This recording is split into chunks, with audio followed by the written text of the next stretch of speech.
Si kabayan nyapih nu pasea. Di hiji lembur aya nu hajat.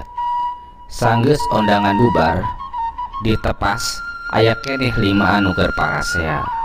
Maranehna parebut bakakak hayam.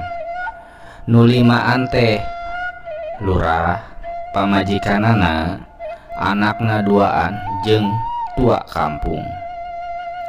Sarerea pada hayang menang bagian panggedena ti bakakak eta. Keur parasea kitu laras si kabayan ngaliwat. Cek lurah, tah kabeneran aya si kabayan. Ka dieu kabayan, cing pangbagikeun ieu kalimaan sing adilnya. Tuluy si kabayan nembalan, hade ari percaya maka kuring. Cek si bakakak teh dicekel ku si kabayan.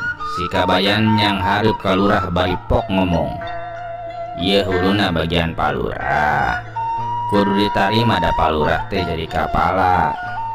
Hari ieu keur ibu bari sok mikeun tunggir ka nyi lurah. Ibu teh kudu nurut ka bapa lurah, nu mantak dibere tunggir, lamun tunggir nuturkeun hulu apaan. Tuluy si kabayan ngabagi deui eta bakakak. Cekerna 2nana diberekeun ka tua kampung.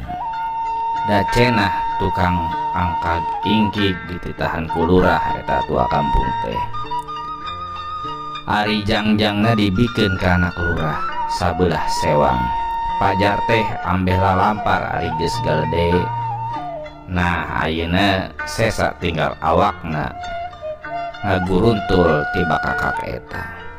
Ceuk si kabayan, tah ayeuna tinggal awakna galatak bulutuk teu walak aya, teu bisa ingkah teu bisa meta. Mun jelema mah jelema bodoh. Ari anu bodoh teh nya kuring paan. Jadi ieu mah bagian kuring anu bodoh.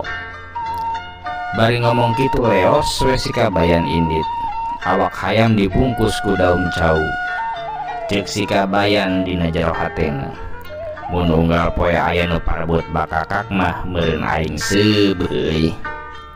Nu 5an bati olohok teh si kabayan ngabengos teh.